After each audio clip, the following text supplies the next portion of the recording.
جہاں تک میری انفارمیشن ہے 3 ارب 20 کروڑ روپے پر ڈے سود جا رہا ہے.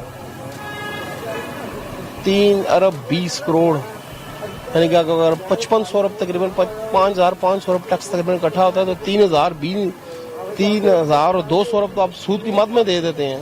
پیچھے کا بچتا ہے یہی 3200 ارب. جب قوم کے اوپر لگے گا قوم خوشحال ہو جائے گی. مسئلہ سارا یہ ہے بس ابھی بھی سندھ میں بھٹو زندہ ہے اور ان میں ماشاءاللہ نواز شریف گروپ ہے ان کا, وہ زندہ باد جی میاں صاحب زندہ آباد.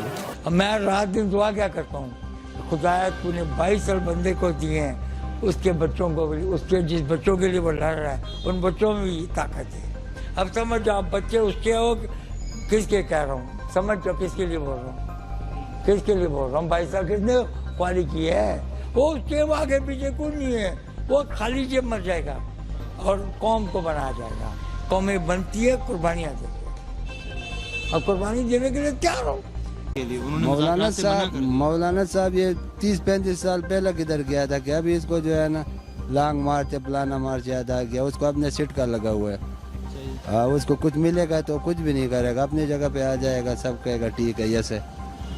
کچھ ابھی اس کو کچھ ملا ہوا نہیں ہے نا, یہ پہلے 30-35 سال بعد وہ اسمبلی سے نکلا ہوا ہے تو تکلیف تو پھر ہونی ہے نا, کچھ نہ کچھ تو کرنا پڑے گا. بات سنو, تم نے کس چیز کا بات سنو یار, غزن پر تم ہمارا بھائی ہے, بات سنو تم نے ابھی تک کون سا ٹیکس دیا ہے؟ اللہ کے بنے سمندر ہم کتنا ٹیکس دے رہا ہے. کس چیز کا دے رہے ہیں؟ یہ ابھی معاملہ آیا زمین کا, بولتے ہیں یہ توان کا آیا 50-50 ہزار روپے تم دو, جس کے 10 ایکڑ. بات سنو, تمہیں حکومت پاکستان نے 10 ایکڑ زمین اس کو دی ہے, 50,000 روپے یہ نہیں دے سکتے, ہم 1 ایکڑ دے دو. بات سنو عمران خان صاحب, ہم 50,000 روپے ہر سال کا آپ کو دے گا, 1 ایکڑ میں دے دو. یار ٹیکس تو دے گے لیکن جھوٹ تو مت بولے نا, آگے جھوٹ تو مت بولے نا ادھر آ کے. آپ کو فیسیلیٹیٹ اگر کیا گیا تو بیٹا ہم نے بڑے بڑے لوگوں کو دولتیں کماتے دیکھا ہے, آخر میں بھیک مانگتے بھی انہی کو دیکھا ہے. اور خاص طور پر میں ایک میڈیا کو ریکویسٹ کروں گا کہ ملک کے لیے صرف پیسہ رنگ نہیں لائے گا, یہ وطن پتہ کس طرح بنے, بڑی محنت سے بنا. میں 75 سال میری عمر ہے اور میں دنیا کا چپا چپا دیکھا ہے, اور سال میں 2 بار انڈیا بھی جاتا ہوں, اور میں نے ادھر کے لوگوں کی حالت دیکھی. ہم جنت کو جنم ہم خود بنا رہے ہیں اپنے گھر بھرنے کے لیے. مہنگائی کا کیا, روٹیاں میں جون سے نا 1 روپے کا 2 مل جائے, جو ادھر ہمارا مسلمان بھائی جون سے نا بم کے ساتھ اڑ جائے تو کیا وہ کھانا ہم کھائے گا؟ روٹی ہمیں 100 روپے کا مل جائے لیکن جون سے نا حفاظت ہو, ملک کا نام روشن ہو. روٹی بندہ 4 کھاتے اسے 2 کھانا چاہیے, لیکن بات یہ ہے کہ وہ عزت کے ساتھ کہتے ہیں کہ تھوڑا کھاؤ لیکن عزت کے ساتھ کھاؤ, زیادہ کھاؤ بے عزتی کے ساتھ کھاؤ. سب دنیا والا گالی دیتا تھا ٹھیک ہے, تو اس کھانے کے وہ ایسا کھانا میں نہیں چاہیے, اور نہ ایسا کھانا حلال کا چاہیے. تھوڑا ہم سے بعد میں آزاد ہوا, وہ ہم سے آگے نکل گیا. سجیشن یہ سب سے پہلے سود سے جان چھڑائیں خان صاحب. جب تک آپ سود سے جان نہیں چھڑائیں گے آپ کبھی بھی سیٹنگ نہیں ہو سکتی ہماری, جو مرضی کر لیں آپ.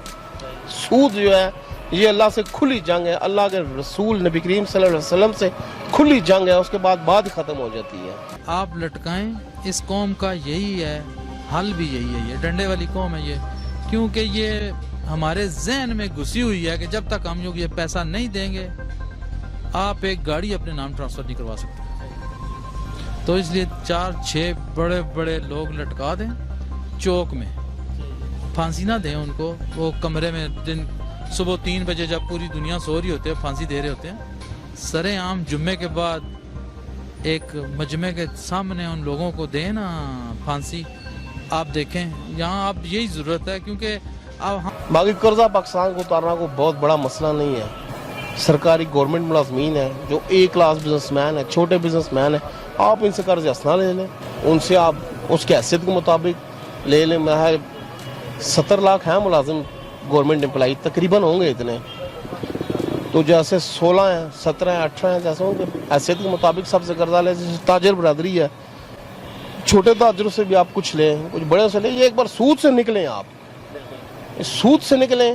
اللہ تعالیٰ ہمارے اوپر خود ہی کرنے والی اللہ کی ذات ہوتی ہے, اسی نے کرنا. ہم کوشش ضرور کرتے ہیں, ایفرٹ کرنا ہمارا کام ہے, لیکن کرنے والی اللہ کی ذات اوپر بیٹھی ہے, وہ ذات وہ دیکھ رہی ہے آپ کو. جب تک آپ سود سے نہیں نکلیں گے آپ کبھی سیٹنگ نہیں کر سکتے اپنی. جو مرضی کر لیں آپ, چاہے جو مرضی حکمران آ جائے. یہی مولانا صاحب جو ہے نا کہہ رہا تھا کہ دھرنا جو ہے نا یہ خراب ہے, یہ خود آ کے جو ہے نا بیٹھا ہوا ہے, اپنے سیٹ کے لیے بیٹھا ہوا ہے. جج جسٹس کے 1 میٹر کے فاصلے پہ ریڈر بیٹھا ہوتا ہے اور وہ سارا دن کرپشن کر رہا ہوتا ہے. آیا اسے نہیں پتہ چل رہا ہوتا کہ یہ کیا ہو رہا ہے میرے پاس بیٹھا ہوا ہے. 1 میٹر کا فاصلہ ہوتا ہے, یہاں جج بیٹھا ہوتا ہے اور 7 چیئر ہوتی ہے ریڈر کی, اور سارا دن وہ پیسے لے رہا ہے, کرپشن جو آ رہا ہے کر رہا ہے. یہ جب تک یہ چیزیں نہیں ختم ہوں گی. 24,000 ارب قرضہ لیا انہوں نے 10 سالوں میں ان دونوں نے. وہ بندہ پوچھے گیا کدھر, ان کے جیبوں میں. یہ آگے سے آگے جاتے گئے, قوم پیچھے سے پیچھے جاتی گئی. باقی اللہ تعالیٰ بہتر کرے گا. خان صاحب ٹھیک ہے, ایماندار ہیں, لیکن آپ کے ناک کے نیچے کرپشن ہو رہی ہے, آپ کو نظر نہیں آ رہی, کار پا نہیں رہے. آپ وزیر اعظم ہیں, لین سٹینڈ اٹھائیں ڈنڈا, قوم آپ کے ساتھ نہ کھڑی ہو پھر کہے گا قوم آپ کے پیچھے کھڑی ہوگی. ایسے پتہ نہیں کس چیز کا خوف ہے آپ کو. قوم آپ کے ساتھ ہو یا اکھاڑ کر رکھ دیں سب کو. کل کھمبا بھی کھڑا کریں قائد رحمۃ اللہ علیہ کی طرح, تو وہ بھی انشاءاللہ جیتے گا کھمبا بھی آپ کا. سٹینڈ لینے کی ضرورت ہے, صرف سٹینڈ لیں آپ, الحمدللہ قوم آپ کے ساتھ کھڑی ہوگی ساری. انشاءاللہ الرحمن آئندہ جو وہ آئے گا نا تو بہت اچھا رزلٹ ملے گا, اور ملک ترقی کے سائڈ پہ جو ہے نا جا رہا ہے. ہم عمران خان کی حکومت سے بالکل مطمئن ہیں. مطلب اور جو لوگ ان کے ساتھ مولوی صاحب بھی صاحبان بھی جو آ رہے ہیں, میرے خیال میں وہ دین سے ان کا پھر کوئی لینا دینا نہیں ہے. سمجھ سے بالا تار ہے کس مقصد کے لیے وہ آ رہے ہیں. انتشار پھیلانے کے لیے آ رہے ہیں, اور تو کوئی نہیں ہے ان کا مقصد, اسی وجہ سے آ رہے ہیں اور تو کچھ بھی نہیں. وہ کس بات کو ڈھال بنا کے آنا چاہ رہے ہیں آپ کے خیال سے؟ بس وہ مہنگائی کا ڈھونگ رچا رہے ہیں. مہنگائی سے تو میرے خیال میں ان کا کوئی لینا دینا نہیں ہے, نہ ہی عوام کی ان کو ہے. اگر اتنی ہوتی تو پہلے وہ زرداری کے دور میں, نواز شریف کے دور میں سوئے ہوئے تھے. اس وقت انہوں نے کیا کیا؟ میرے خیال میں تو بلا وجہ ہی آ رہے ہیں, صرف انتشار کے لیے آ رہے ہیں اور تو کچھ بھی نہیں ہے. سے کوئی جو ہے نا آدمی ہمارا نہیں گیا جیسا عمران خان گیا, تو ہمارا اس کے اوپر فخر ہے کہ ہمارا ایک پاکستانی جو ہے نا جب جدھر جاتے اور وہ مضبوط ہوتے اور وہ تکڑا ہوتے تو ہم بھی خوش ہوتے. جب ہمارا لیڈر وہاں پہ جا کے روتے ہیں تو ہم بھی روتے ہیں یہاں پہ. ہاں, تو ہم بھی پھر روتے ہیں کہ یار یہ جو ہے نا ہمارا دیکھو ہمارے ساتھ زیادتی ہو رہے. ہم لیبیا میں گئے, ٹھیک ہے, اس نے وہ ایئرپورٹ پہ ہمیں پکڑا اور ہمیں کہا کہ یار تم سارا دہشت گرد ہے, ہمارا پاسپورٹ چھینا, ہمیں واپس بھیج دے ادھر. ٹھیک ہے, اس وجہ سے کہ مطلب یہ ملک کا حالات ٹھیک نہیں تھا. ابھی ملک کا حالات ٹھیک ہو گیا, پاکستان کا نام پورا دنیا میں روشن ہو گیا, تو ابھی ہم لوگ پریشان ہیں. جس ٹائم پریشانی کا ٹائم تھا اس ٹائم ہم خوش تھا. یہ کیا یار, یہ ہمارا جو ہے نا دماغ کام نہیں کرتے, یہ ہمارا عوام کا. ہاں, ابھی ملک ٹھیک ہو گیا تو ابھی عوام پریشان ہے. جس ٹائم پریشانی کا ٹائم تھا اس ٹائم خوش تھا. ہاں, اسی بات پہ ہے, باقی سے پوچھو اگر کوئی. نہیں, احتجاج کا حق تو ہے, لیکن فی الحال ان کو یہ سوچنا چاہیے ملک کے کیا حالات ہیں. ملک کے حالات کو دیکھ کے ان کو اپنے وہ کرنا چاہیے. اور دوسرا یہ ہے کہ اس دفعہ ان کو زیادہ مرچیں اس چیز پہ لگی ہیں کہ وہ کوئی سیٹ نہیں لے پائے. جو بندہ اپنے گھر سے آ جائے تو اس کو کیا ضرورت ہے آگے احتجاج کرے, باقی پارٹیز کو ساتھ جوڑ رہا ہے. حالانکہ ان کے ساتھ نون بھی نہیں ہے, وہ دوسری پی بھی نہیں ہے. ویسے ہی کہہ رہے ہیں ہم سپورٹ کریں گے, لیکن سپورٹ کوئی بھی نہیں کرتا. خدا تو موقع ایک بار دیتا ہے انسان بننے کا, بار بار نہیں دیتا. اب یہ موقع ملا ہے, اپنے ملک بنانا ہے کہ فقیر بننا ہے. تو کب تک ہم ایسے ہی چلتے رہیں گے؟ نہیں بیٹا, کیسے نہیں چلے گا. نہیں, خدا نے سب کو دیا ہے. خدا نے ہم میں سے ہی کوئی بندہ اٹھے گا. قانون نہیں آ رہا, وہ نظر نہیں آ رہا. وہ آیا ہے, موسیٰ جب آئے تھے تو فرعون بھی یہی کہتا تھا کوئی بندہ آئے, تو وہ ایک دن میں تو موسیٰ نے ساری دنیا کو فتح نہیں کی تھی. موسیٰ نے ٹائم لگایا تھا اور فرعون کو دریا میں غرق کیا تھا. اب وقت آ گیا ہے کیسے فرعون غرق ہوں گے انشاءاللہ. اور جتنے فرعون ہیں, چاہے میڈیا میں ہے, چاہے پروفیشنل ہے, چاہے کوئی بھی ہے, ایک دن جائیں گے.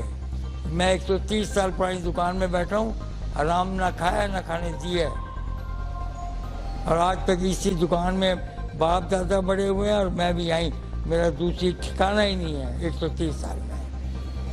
اور یہ بولتے کیا سب چیزیں